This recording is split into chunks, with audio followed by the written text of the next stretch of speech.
The San Jose Sharks return home to begin a 7-game homestand and do, unfortunately, the same thing they've been doing most of the season, lose on home ice. We'll talk about the game. We'll talk about the CUDA. We'll talk about the impact of a lot of people that you're seeing on your screen right now.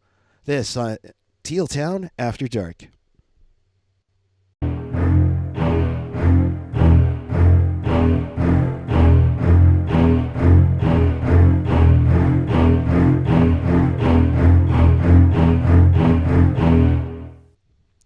Good evening, Sharks fans all over the world in Sharks territory.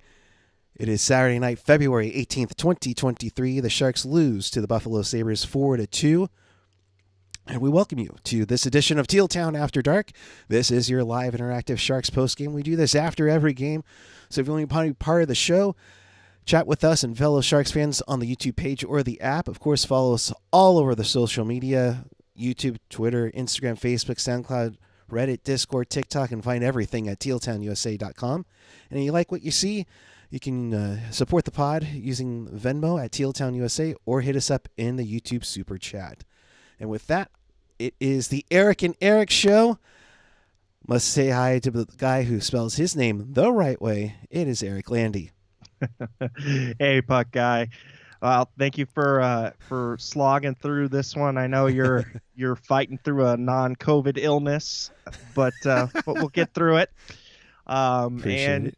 And talk about, I don't know what we're going to talk about because it's more of the same. It is more of the same. It is tough to struggle. It's tough to swallow too, for that matter. And I'm not just talking about myself, but bear with it. At least it's not as croaky as the sounder that AJ has from years ago.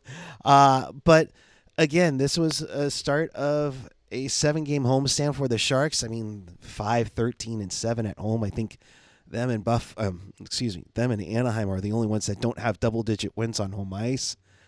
And you see Kahkonen in that again, who I think has played pretty well.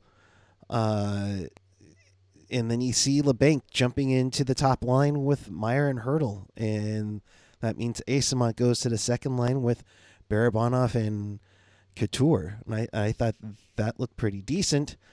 But who looked decent early on was the Buffalo Sabres, dude. They 3 minutes in and Dylan Cousins is just, using his speed and skill on a goal I think Kahkonen probably prefers to have back. Yeah, I was just about to go on the same thought process as you.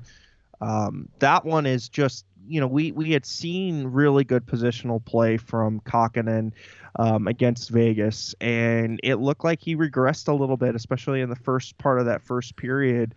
And that goal was one of those cheeky ones that you got to have, and you're letting it in short side, and you're hugging the post on that side, and you're still allowing it to let it go in. And he's a taller guy, so I don't know why it would be going in over the shoulder unless he's like slouching his shoulders again. And yeah, I mean, you get the game going off on a sour note like that, and give the Sharks credit. I think that they weathered a little bit of that possession that Buffalo had in like the first 10 minutes, and only gave up one goal for sure, but I think that they came back and they mounted a pretty good second half of that first period. But again, starts for this team. First period starts, not starting on time, continues to haunt the team.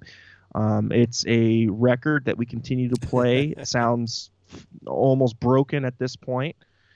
And it's ho hum, and you had some good vibes, especially with the Greer bobblehead night tonight. The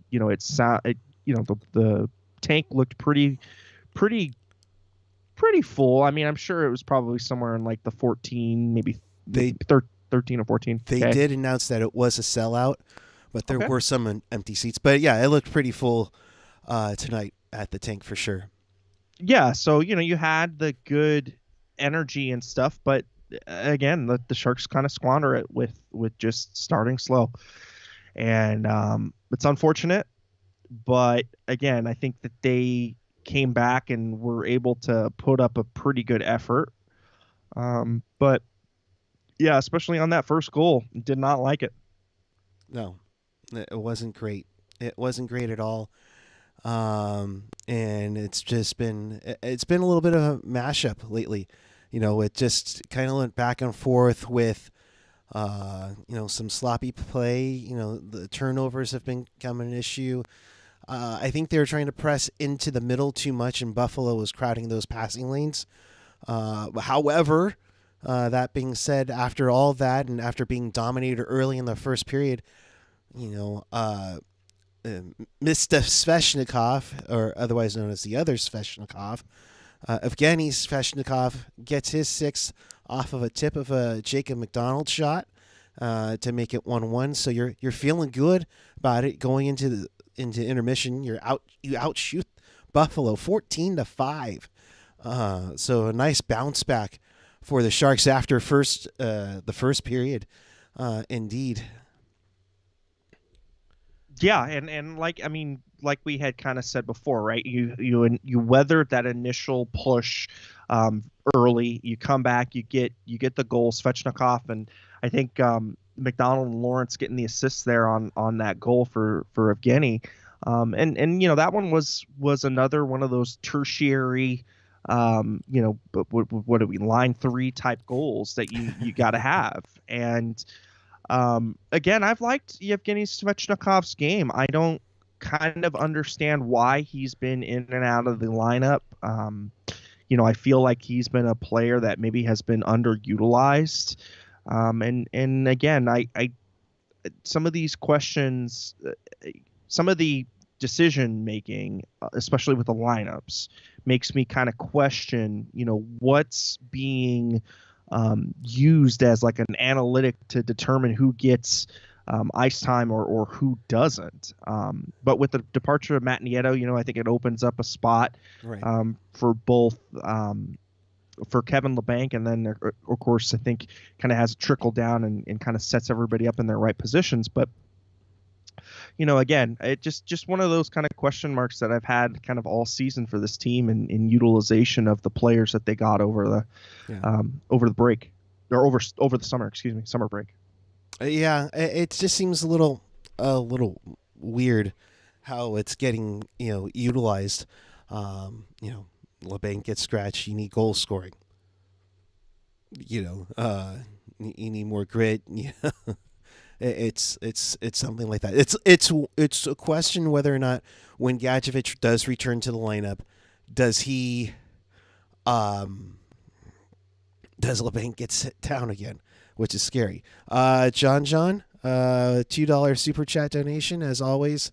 Those go help support the show, so we appreciate you, John. Test.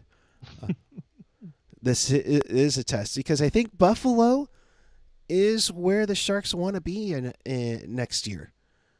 Yeah, I think a team on the ascent, a team that, especially on the offensive side of the puck, is very high scoring.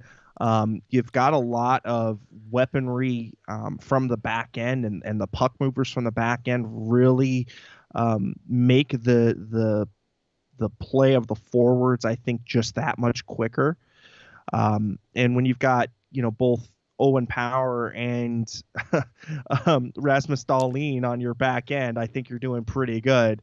And so it's good to see Buffalo start to be on the upswing, because this is a team that has been underperforming for a long time, and hopefully this can be the start of them ascending back into the playoff picture. The last time Buffalo won a playoff series, and everybody talks about Toronto in 2004, for Buffalo 2007, the first year of the Buffa Slug, with Chris Drury and among others too. So was Molson on that team? Oh, now you're gonna make me look up stuff. Or I know Pominville, right? And yes, you can add one more to the population of Pominville. Yeah, that guy. Yeah. And I just probably ruined everybody's ears with that, so I apologize. But moving on to the second period, Sharks were actually doing really, really good, holding Buffalo to no shots through 6.5 minutes, and then the first shot goes in from Owen Power. Yeah, and this one, I mean, we can fault Kaapo Kahkonen. Jerry, thank you so much, appreciate it. Um, we can fault Kaapo on not closing up the 5 hole there, but just another instance where you just need to make sure that that puck gets out of the neutral zone. I mean, it was such a sloppy, lazy play that led to the turnover and going back towards the other way. I mean, it was just Keystone Cops, and in the neutral zone with their play today, and again led directly to a real nice rush, and Owen Power is just able to slip it 5 hole. Yeah. And great individual effort by him on the play. But again, just more inconsistent neutral zone play, which again we've said this multiple friggin' times, and we've talked about how they're way too easy to give up on their blue line. They're not always good about chipping it into the offensive zone when they get the chance to poke it out of their own defensive zone. Not real methodical with where they're going with the puck. It's more just a fling it and pray kind of mentality. Yeah, that's frustrating indeed. Molson was not on that team, but the guy who I think he was eventually traded for was, what's his name? Thomas Vanek. Vanek, okay. Yeah. That's... So, really quickly, Jerry F., thank you for the $5 super chat. Appreciate it. It's awesome.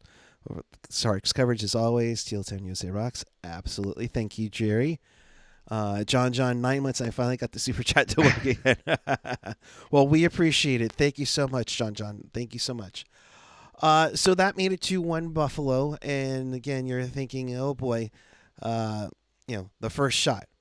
It's one of those things, Landy. It's like, oh gosh, first shot of the game goes in, or they shut them down, and then it's lucky first shot of the period that goes in. Yeah, or you dominate, and then their first shot eventually goes in. I mean, that's practically happened on both of the 2 periods so far. But Alexander Barabanov, I know that's one of Hockey Jerks guys. Stick-to-itiveness,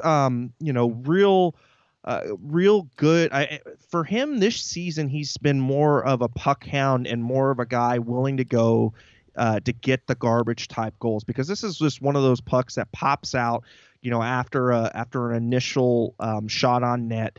Barabanov is able to pick the corner and open 5x8 there for him to get it in on goal. And good for him on the follow-up. I think that to me was I think the most, not impressive, but I think it was the most heart that I'd seen the team kind of coming back with, and really showing the willingness to get dirty, and to get into the areas where you need to score. And I think that stretch of play for the last 10 minutes of that second period, I think, was the best stretch of play in the game. But again, in that second period, I mean, it was highlighted by a lack of cohesion on that top line. I thought Hertl had a horrible game tonight. Oh God, yeah. Really fighting with it.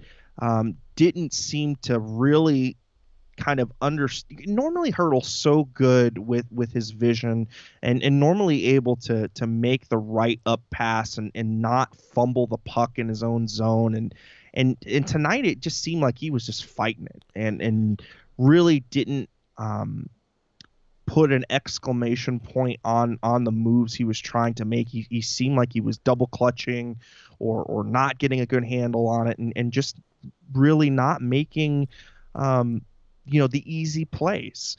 So I'm a little concerned, because this has been multiple games now where Hertl has regressed. I don't know if it's a symptom of the of his line mates kind of frequently changing on that right hand side of his line. Could it be some nerves about having his other line mate Timo Meier being plastered about in trade rumors too? I mean, because Timo and Hurdle, Hurdle was drafted before Timo, but Right. they were both youngins that came up kind of together. So, I know that they're friends in the off season and stuff, and I'm sure that it's difficult for this team for the for the superstar player or the highest end talent on the team. I'm sure it's difficult because again, your team is in the subject of a lot of trade rumors. Your best pieces are being shopped around or seemingly shopped around, and so again, there's a big mental component to this where I think it probably goes and affects their play maybe more than we would like to admit. Yeah. I mean, one goal in his last 19 games for Tomas Hurdle, and that was an empty netter. So we're talking quite a bit of stretch here where he has not scored on a goaltender, and it's not good. It's not good at all for a guy who is locked up for 7 more years after this one. It's a concerning, but like Birch 7F91 had mentioned earlier, another game where Hurdle was ineffective. I don't know if he's lost his quickness or what, but the puck doesn't seem to find him these days. Hurdle looks completely lost on the ice from Jerry F. It's been, you know, it's been a tough, but it is what it is right now, and not to use a Ted Lasso phrase, but he's got the case of the yips. He really does. He really It's does. really tough to have that, and he even mentioned I gotta shoot more and stop passing more, and I don't see that tonight. I didn't see that the last few nights. I mean, I'm looking at the stat sheet, and heaven forbid I look at the stat sheet here, but Hurdle a -3, no shots on goal. Timo Meier 2 shots on goal. Logan Couture 1 shot on goal. Excuse me, Meier had 2 shots on goal. Couture 1. But you want to hear the most. I mean, one of the more interesting stats, I think, too. Well, not more interesting, but one that kind of stands outside of the page is 28% in faceoffs. Yeah, I mean, it's bad case of yips. I mean, it just seems like a total systems failure with all facets of the game for him right now. And Hot Wheels bringing up in the chat, everyone Hurdle has been close with on the Sharks has been traded. I agree. He had a really good rapport with Jumbo, had a really good rapport with Nieto, had a really good rapport with Burns, and I think that he's I think he's an emotional guy. I think that he takes a lot of responsibility. I mean, he's one of the highest paid forwards on the team for sure, but I think he also knows that he's got to be the top center. I mean, Couture has lost so much insofar as the ability.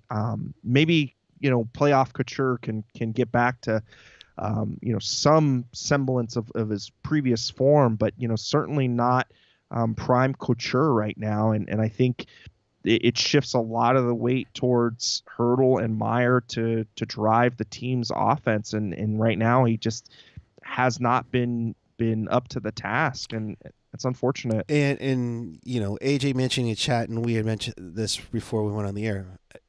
Jacob McDonald 6 shots on goal, with more shots on goal than the entire top line combined. Mikey Asimont 5 shots on goal, and for him, he's been one of the standout players since he's been picked up off of waivers.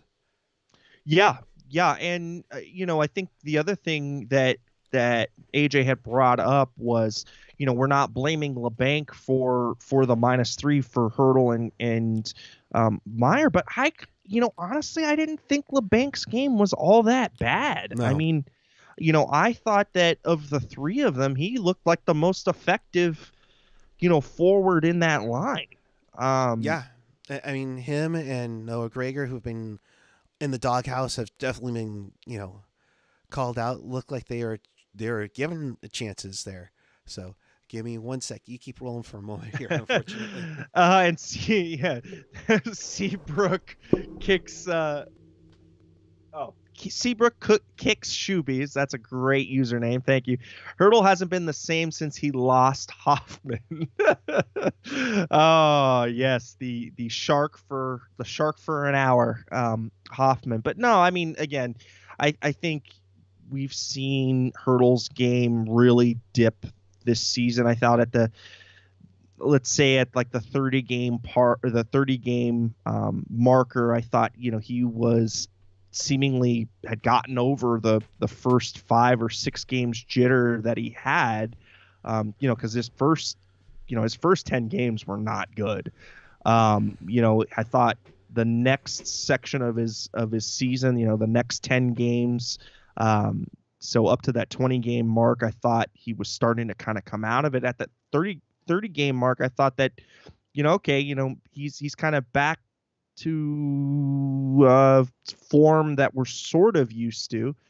But again, not enough, especially with the depleted forwards that the Sharks have, and the lack of impact forwards that they were not able to bring in the off season. Yeah, it's just unfortunate, and again, a major regression. And it could also be as well that you got rid of a really good offensive defenseman too, so that's going to also affect everybody as well.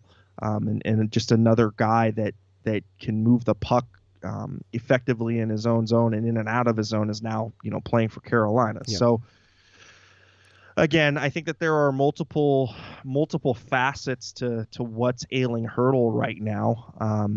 Besides the emotional and the mental side of it with the business of the NHL and lack of talent around him, lack of cohesive line mates. I mean, yes, Timo has been stapled to Hurdle, I would say, for most of the season, but there have been times where Timo's been moved up and down too, right?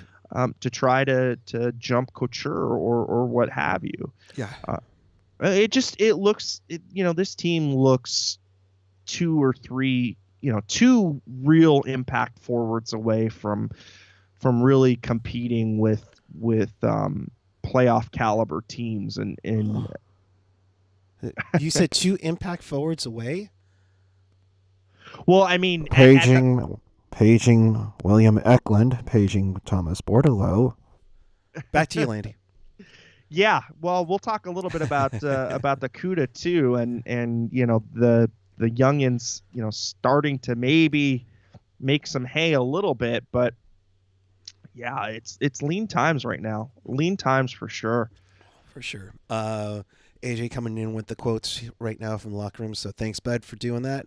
From Svechnikov, we have to find a way to keep our foot on the gas, and we just haven't. I mean, come on, guys. How many times do you have to have this happen to you? Guys felt good in the room. We had energy, positivity. We just lost again in the third. Yeah, I mean, they've played a really good game. I thought they were. If you weren't looking at the score, I thought the Sharks were dominating in this game, especially the early on. Through 2 periods. David, that third period though, I mean, that was bad. I mean, you've battled back twice already to get the tie, and you would assume that the team has got a little bit to play for. Maybe trying to get Kaapo a win. Trying to not squander the 2 the 2 goals that they were able to fight and claw in, but they came out real flat in that third period. And I just felt that Buffalo, it felt kind of inevitable that Buffalo was going to score. Yeah. I mean, you had that penalty shot denied by Kahkonen after Meyer tripped up Krebs. And then, of course, frickin' Skinner. I think he's got like goal. I think I wrote down 7 straight games with a goal against the Sharks. He has 12 goals in 20 games against San Jose in his career.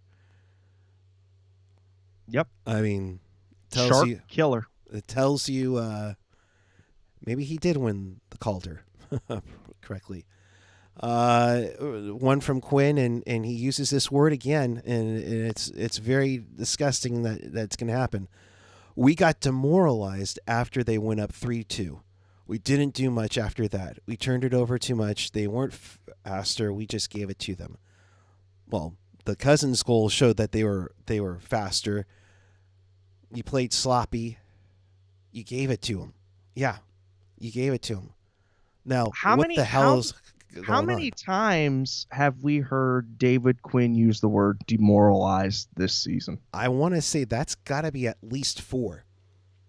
At least. I was kind of thinking more along the lines of 10.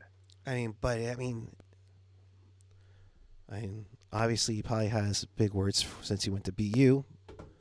But I mean, the whole point is that how are you guys not getting these guys pumped up? How are the players not getting themselves pumped up? You're in a game. Kahkonen bailed you out again. I mean, yeah, there was it was a soft goal, I think, on the first one, but I mean, 27 saved, 30 shots. He played a phenomenal game, and you let it get thrown away, and it sucks. Yep. You know? No, it really does. It really does suck, because it just seems like this is a team that, once the mental aspect of it goes, like once something bad happens in the game, whether it's a soft goal or whether it's a 2-on-1 or whether it's a rush that the opposing team is able to score on, it just seems like this team caves in like a house of cards. Yeah. There's no resilient play. I mean, we saw resilient play in the first 2 periods, but again, you're tied going into that third period, and to come out as flat-footed as they did, it really just I tuned out. I mean, after the first 5 minutes of the third, I'm like, this team is not going to score another goal. and Buffalo looks like Buffalo looked like they were a team trying to hunt down a playoff spot. Oh, you yeah. know? And they're in a battle right now. I know they lost a few games, but I think they pull within 3 points, 3 or 4 points of a playoff spot with the victory tonight that they desperately need. With Detroit on the rise, you have the Islanders, Penguins, Capitals. Capitals lay an egg in the outdoor game earlier tonight, if you didn't see that. They're 3 points out. Yeah, they're 3 points out. Thank you. Yep. So they needed this game, and they look like they look like they wanted it. They wanted it. Yeah. Empty net too soon. I mean, how many times have we seen Carlson eat it behind his own net with the goalie pulled, though? You know what I mean? Like, yeah. I don't like his play because he is so offensively gifted and because he is got such an offensive mindset. I don't like him carrying the puck through the zone when the goalie is pulled. I would rather have somebody who is maybe a little bit more protective of the puck. And then once you enter in the offensive zone, go for it. Give it to Carlson. Let him quarterback it. Yeah. But I don't. He's such a high risk, high reward type player in his own zone that when you've got the goalie pulled, you've got zero margin for error. And what's he do? I mean, he toe picks himself, or I don't know, misses, cuts a rut on the wrong way or something or whatever. But this is multiple times that we've seen him either eat it on his own blue line, eat it behind his net. And it just happens to be when the goalie is pulled, he just, for whatever reason, I don't know if he's in his own head at that point.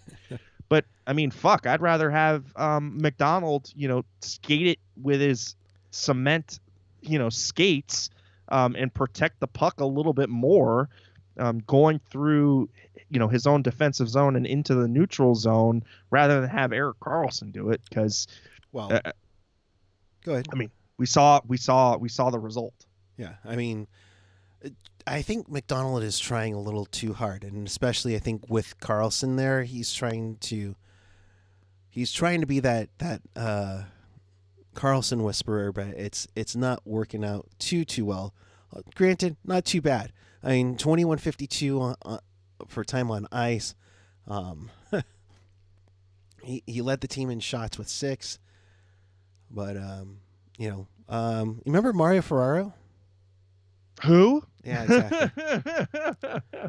1951 time on ice for him tonight. So Vlasic played under 15 for sure. So no comment there. I mean, Quinn on LeBanc tonight on the hurdle line.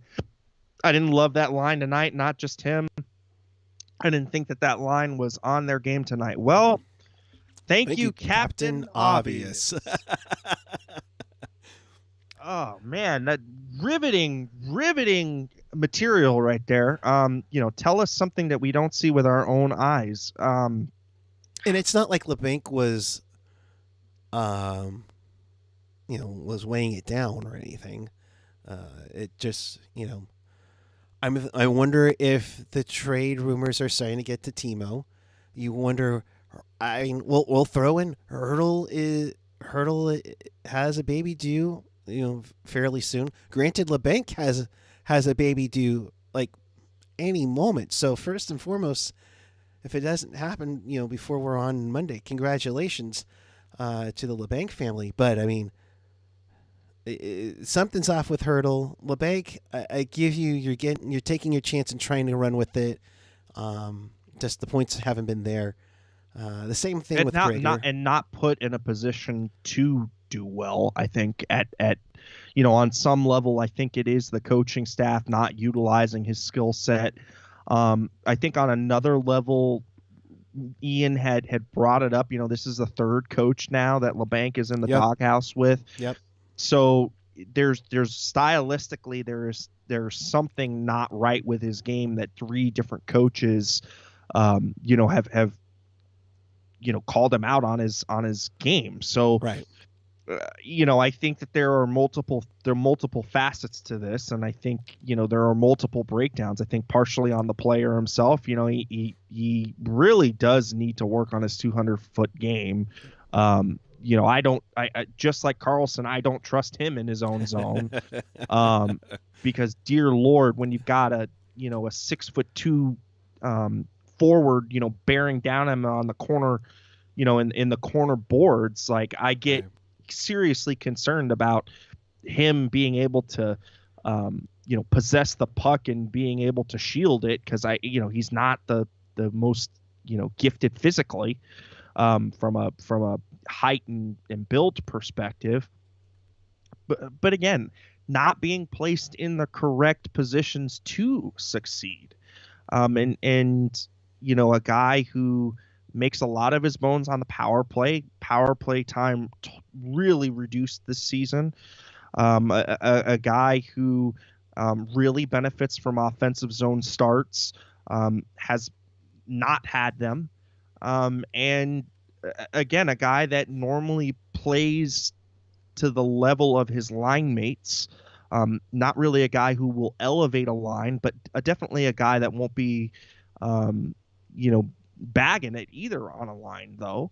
Right. But again, it just, I don't know. Just he looks checked out to me at times, and multiple players on this team look checked out to me right now. Or they're tired, which is so weird because he just came off, and yes, he played a handful of games about a week or so too, but you just had like almost 2 weeks off, guys. Let's go. So, but I mean, I want to talk to you, Eric, about. I mean, there's clearly a lack of talent on the roster. That is for sure. but I don't think that the coaching staff has acquitted itself from a lot of blame either. I think I am continually baffled by the simple mistakes that they make in their own zone. I'm continually discouraged by the lack of any kind of cohesive type of play from line 1 through 4. It seems like each line wants to do something different. It looks like every time they make a line change, that the opposing team can really take advantage of this mixing of styles and types of possession driving that each one of the forward lines wants to do. It seems like whenever they change it up or change up a line, that's when really a team can strike the Sharks and really make them pay, because they just cannot seem to transition from offensive zone play to playing defense in their own zone without somebody missing an assignment or somebody blowing a coverage or what have you, not fronting a puck correctly.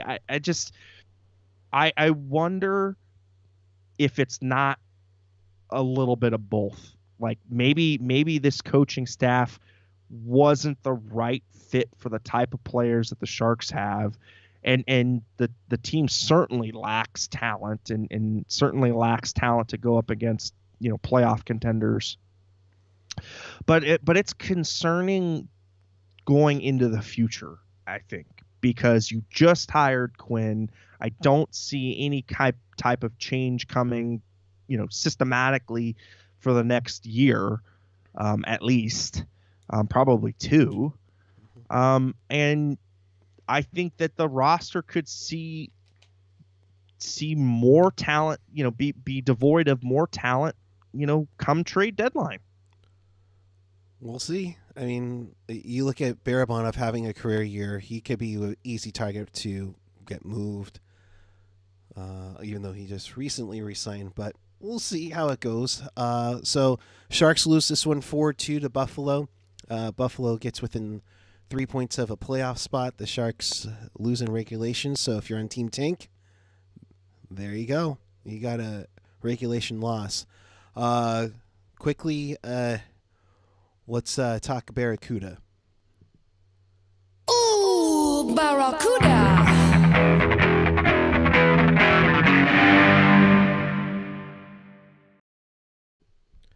Your San Jose Barracuda were in Abbotsford tonight, taking on the Baby Canucks, and they won 4-3. Agazino with a nice breakaway goal for, I believe it was his 17th. And then you also had William Eklund get on the board, but the Cuda would get 3 goals in the third period, 1 from Eklund and 2 from CJ Cease, with some pretty nice shots. And the Eklund and the Cease goal, I think, were 17 seconds apart. The 3 goals were like 2:20 apart. Straussman had a nice night, 34 saves on 37 shots. Nice solid win for the Cuda in Abbotsford. They'll play again on Monday afternoon. Yeah, good for the team to have a good gutsy win. Again, we want to see the continued development of Eklund and Bordelot. Agazino, I mean, he's an AHL journeyman, right? So, maybe he's able to parlay this good season that he's having into another shot with another club. But the guys that I'm highlighting and the guys that I'm looking for to be impact players, Eklund, Bordelot, Gushkin, Robbins, had good games tonight. So that is a good thing. I am a little concerned with the inconsistency in their games, although they are young still. So, young players are going to be inconsistent from game to game, but it looks like there are players in there somewhere. You know what I mean? Like it doesn't look like they're devoid of talent, but it's working on their consistency and bringing in a total effort game in, game out. I think is, with a lot of young players struggle with. But I think that's still an area in which they need to, really iron out still. But again, this is a good stepping stone towards that. Yep. And thank you, AJ, for the correction there. 36 saves on 39 shots. That's a .923 save percentage. Career high in saves for Strass-Man with the victory tonight. So good job for the CUDA. Again, they'll play in Abbotsford on Monday afternoon. So with that, I think that'll get us to the top of the hour. So in case you missed anything, or you want to watch this again, check us out on tealtownusa.com or your favorite podcatcher, whether it's Apple, Google, YouTube, Spotify. I lost my mind. My head is draining with never mind. TuneIn Radio, iHeartRadio, Odyssey, always available at tealtownusa.com. Of course, if you're watching us on YouTube, either live or on the replay, make sure you hit like and subscribe. Of course, hit that notification bell when we go live. You'll get a notification on that one. So, all right, my friend, a lot to cover with 1 win, 1 loss. Good to see you, my friend. Your final thoughts and where the people can find you. Is it over yet? Oh, no. Far from, my friend. Oh, boy. And just think if the Barracuda make it into the playoffs, which they're just 2 points out. Well, I mean, there is that. But it's gonna be interesting to see what pieces stay and what pieces go. And, we're inching towards the trade deadline. There's more talk about, Carlson being potentially on the move, or, every little detail coming out about how New Jersey wants Timo Meier really badly. So it'll be interesting to see, what the team eventually does, with some of their better pieces. But they've got to really work on the fundamentals, and I've been stressing it all season. Work on the fundamentals, especially in your own zone, and I'm still preaching that. And as far as where you can find me, you can use my first name. That's ERIK, last name LANDI, across all of the social media garbage. And there's an account for everything. Yes. I'm at PuckGuy14 on the Twitter and the Instagram. Of course, Pucknologist will be back at 7 p.m. on Sunday night for your weekly wrap-up, that is, of Sharks and Barracuda hockey. For sure. Big shout-out to a couple of designers tonight for Black History Night. Dion Rollerson with his rendition of the Sharks logo with a mix of for Black History Night, inspired by San Jose State, along with the music and graffiti art and historical revolutionaries through the time. There's that. Also, the posters that came out from Sasha. I'm trying to get the name right here. Sasha Chavez. Those are available at the Shark Store. Well designed. Just remember, we're all in this together. #Teal together. And until then, we'll see you on Sunday night, 7 p.m. for Pucknologists. Note the special start time, Monday, 1 p.m. for Sharks and Kraken. And then I believe Ian and hopefully somebody will jump on to do the show following Sharks and Kraken there. So until next time, keep it real, keep it teal, keep it real teal. Have a great night, everyone. We will see you Sunday night for Pucknologists and after the Sharks and Kraken on Monday. Have a good night, everyone.